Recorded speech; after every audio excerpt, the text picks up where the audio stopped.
লীলা, এই সামান্য আহারও তোমার ছোঁয়ায় যেন অমৃত হয়ে উঠেছে।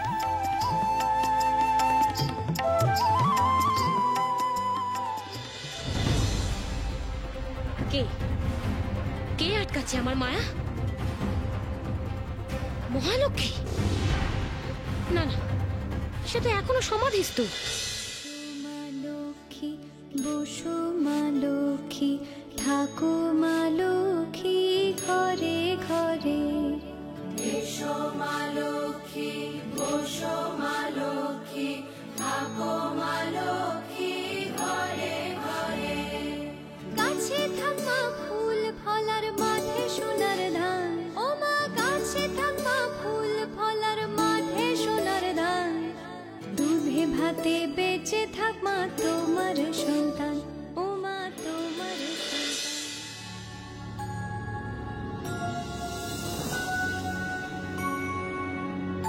জয় শ্রী বিষ্ণু। এই স্থানে কেউ আছেন? আমি মহারাজ অসিতাক্ষর সঙ্গে দেখা করতে চাই।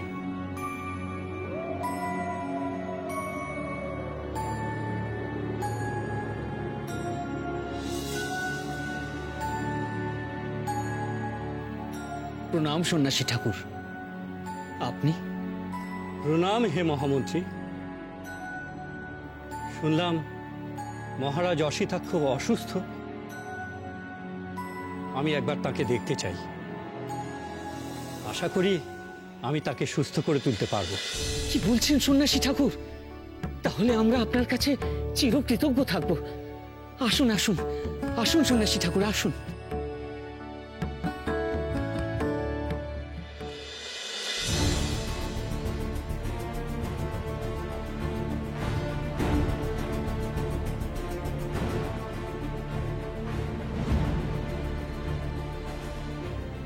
কে এই সন্ন্যাসী? যাও জরতি, গোপনে সংবাদ নাও। যথাজ্ঞা দেবী।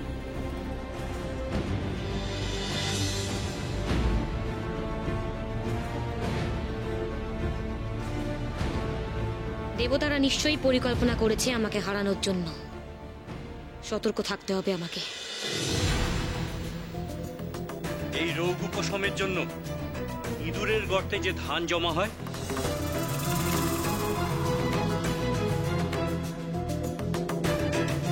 তা সংগ্রহ করতে হবে। কারণ একমাত্র সেই ধানেই রাজার কোনো অধিকার নেই। এই রাজ্যের সমস্ত ধান দুর্ভাগ্য বহন করছে। রাজা অসিতাক্ষ দুর্ভাগ্যের শিকার হয়েছেন।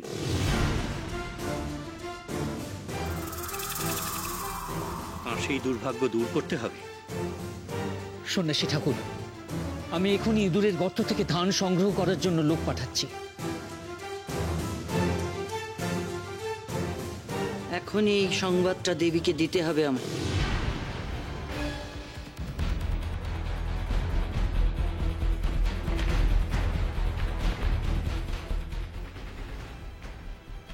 মায়া বলে রাজ্যের সমস্ত ইঁদুরের গর্ত থেকে ধান অদৃশ্য করে দিতে হবে জরতি। কেউ যেন একটাও ধান না পায়।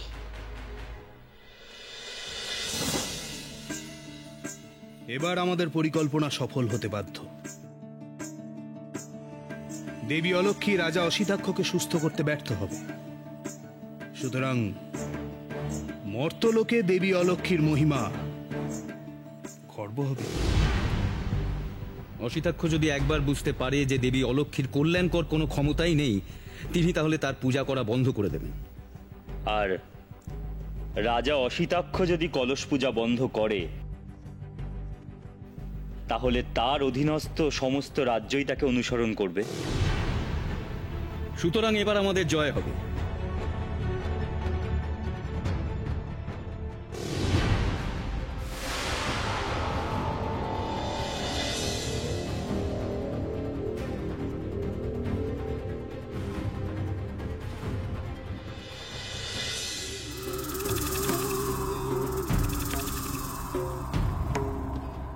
যাক, একটা বড় কাজ সারা হলো। রাজ্যে যত ইঁদুরের গর্ত আছে সব গর্ত থেকে ধান গায়েব করে দিয়েছি আমি। কিন্তু দেবী, আপনার এই পরিকল্পনা তো আমি কিছুই বুঝে উঠতে পারছি না। ইঁদুরের গর্ত থেকে সব ধান গায়েব করলে রাজা অসিতাক্ষ সুস্থ হবেন কি করে? রাজা অসিতাক্ষকে আমি সুস্থ করবই জয়ন্তী। আমি আবার মায়াযজ্ঞ করব। দেবতারা চেয়েছিল রাজা অসিতাক্ষকে সুস্থ করে আমার মহিমা খর্ব করতে। আমি তাদের পরিকল্পনা ব্যর্থ করে দিলাম। ঠিকই তো, এটা তো আমি ভেবে দেখিনি। রাজা অসিতাক্ষকে যদি অন্য কেউ সুস্থ করেন তাহলে আপনাকে মানবে কেন দেবী? এবার রাজা অসিতাক্ষকে সুস্থ করতে আমি পূর্ণ শক্তি প্রয়োগ করব জয়ন্তী। একটু ধৈর্য ধরুন দেবী, এখনই না। কেন? আগে রাজার অনুচরেরা ইঁদুরের গর্তে ধান না পেয়ে ফিরে আসুক, তারপর আপনি যজ্ঞে বসুন। ঠিকই বলেছো জয়ন্তী। এখন পরিস্থিতির দিকে নজর রাখাটাই আমার প্রধান কাজ হবে।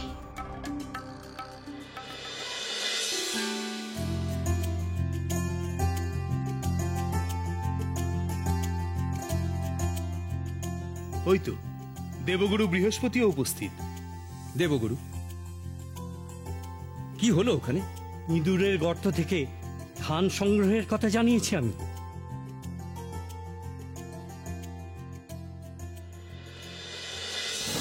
এই রোগ উপশমের জন্য ইঁদুরের গর্তে যে ধান জমা হয় তা সংগ্রহ করতে হবে, কারণ একমাত্র সেই ধানেই রাজার কোনো অধিকার নেই।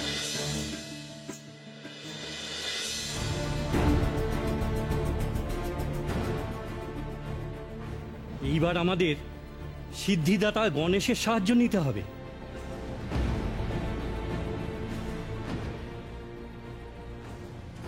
সে মুশিকরাজকে নির্দেশ দেবে ওই রাজ্যের সমস্ত মুশিকের গর্ত থেকে সমস্ত ধান অপসারণ করার জন্য।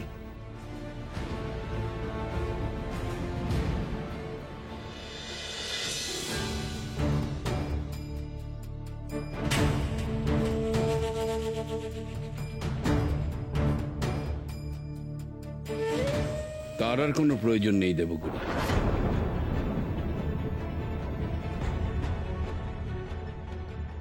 আমি ধ্যান যোগে প্রত্যক্ষ করলাম অলক্ষ্মী সমস্ত ধান মুশিকের গহ্বর থেকে অপসারণ করেছে। অর্থাৎ দেবী অলক্ষ্মী আমাদের উদ্দেশ্যই সফল করছেন। এবার একমাত্র ওই ধান পাওয়া যাবে লীলাবতীর গৃহে।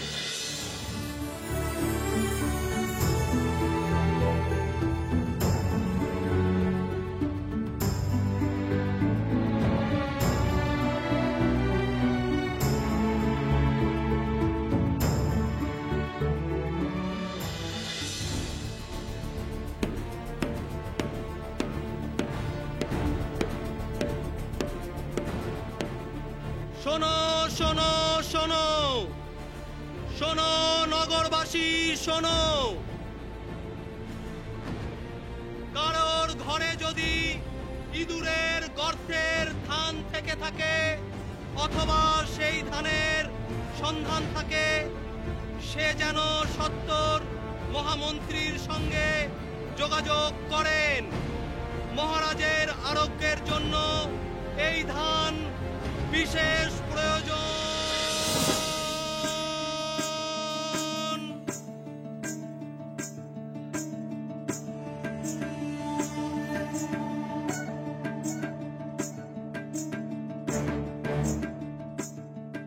মহারাজ অসুস্থ, ইঁদুরের গর্তে ধান লাগবে।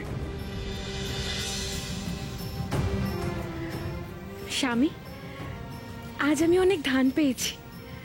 মনে হচ্ছে আজ আমি আপনাকে অন্ন রেঁধে খাওয়াতে পারব। আমি জানতাম আজকে তুমি ধান সংগ্রহ করতে পারবে। আজকের দিনটা খুব শুভ।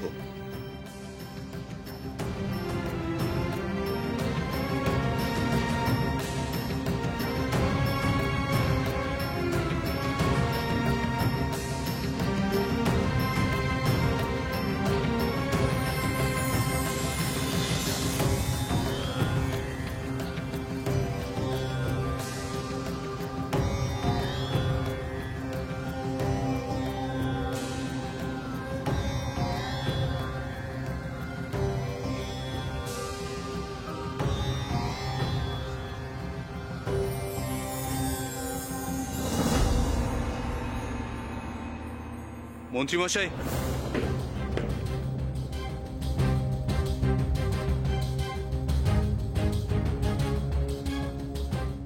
আমার গৃহে ইঁদুরের গর্তের ধান আছে।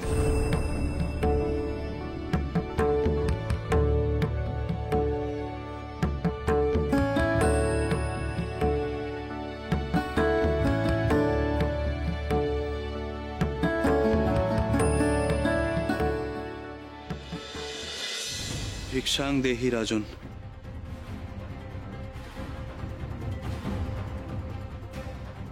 আমি অনেক দূর থেকে এসেছি দানের আশায়। দেখো ব্রাহ্মণ, এই আমার কন্যা লীলাবতী, একে আমি তোমায় দান করলাম। যাও, নিয়ে যাও।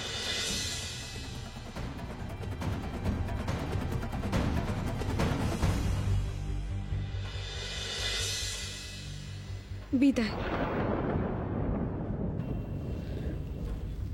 লীলা, লীলাবতী, লীলা।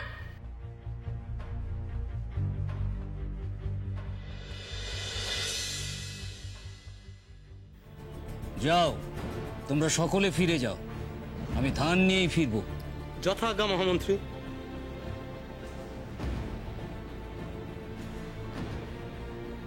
বিপ্র, ছোট রাজকুমারী কেমন আছে বিপ্র?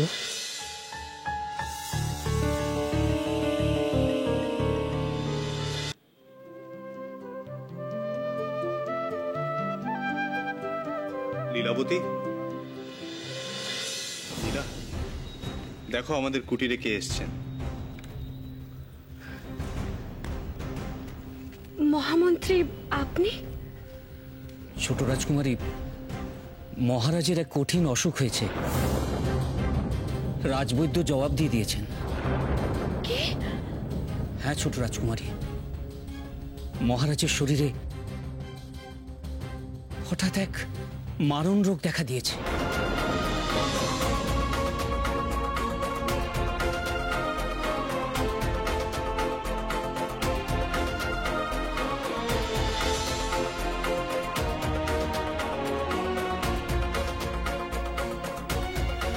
না না মন্ত্রী মশাই, এ রোগ আমার পক্ষে সারানো সম্ভব না।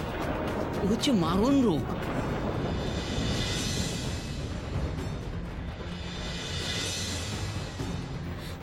আমায় ক্ষমা করবেন রাজা মশাই, এ রোগের প্রতিকার আমার জানা নেই। আমায় বিদায় দিন।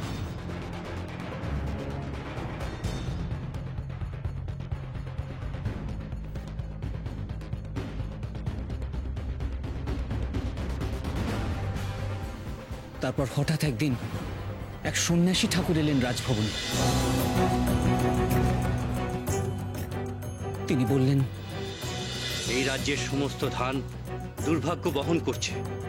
রাজা অসিতাক্ষ দুর্ভাগ্যের শিকার হয়েছেন। রাজকুমারী, আমরা রাজ্যের সব জায়গায় খোঁজ করেছি, কিন্তু ইঁদুরের কোনো গর্তেই আমরা ধান খুঁজে পাইনি। আমি মূর্তি সাজিয়ে নিয়ে বসেছিলাম,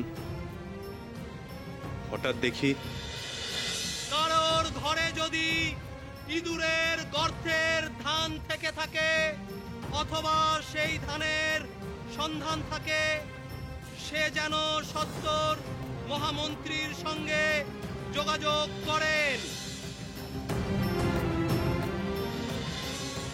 মহারাজের আরোগ্যের জন্য এই ধান বিশেষ প্রয়োজন।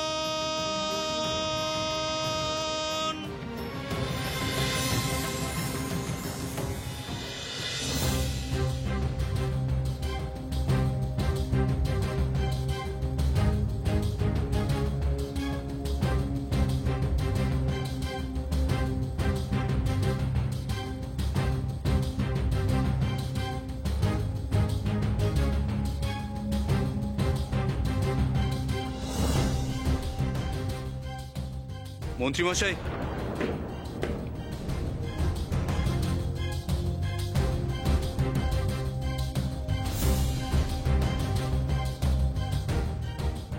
আমার গৃহে ইঁদুরের গর্তের ধান আছে। মহারাজকে বাঁচাও ছোট রাজকুমারী।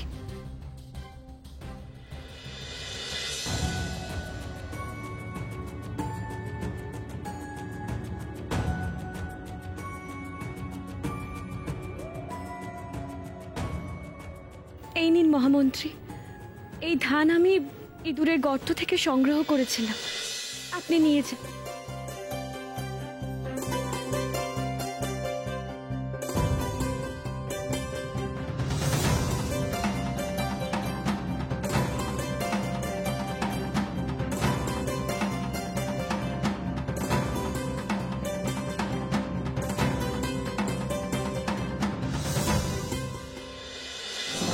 আবার শ্রী সৃষ্টি হতে চলেছে মর্তলোকে।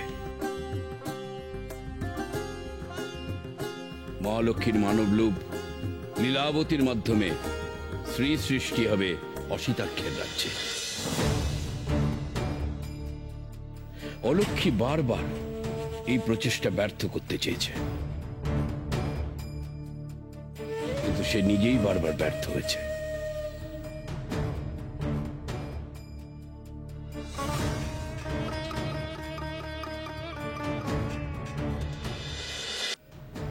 অবন্তীনগরের কথা নিশ্চয়ই তোমাদের মনে আছে দেবগণ। সেখানে মেনকা নামে এক লক্ষ্মী ভক্ত প্রচুর কষ্ট সত্ত্বেও লক্ষ্মীর ওপর তার বিশ্বাস হারায়নি।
মাগো, মাগো, তুমি স্বয়ং নারায়ণকে নিয়ে এসেছিলে আমার কাছে নির্দেশ দিতে। আমি তোমায় চিনতে পারলাম না মা, আমি যাব মা।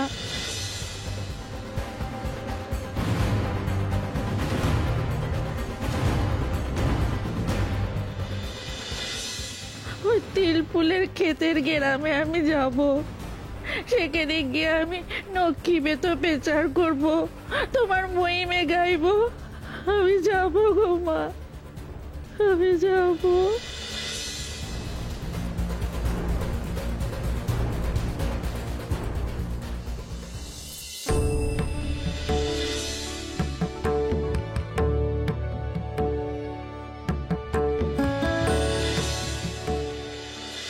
তুমি না মা লক্ষ্মীর বীর্য করো। হ্যাঁ, মা যদি প্রসন্ন হন, তোমাদের নীলমাধব প্রসন্ন হবে।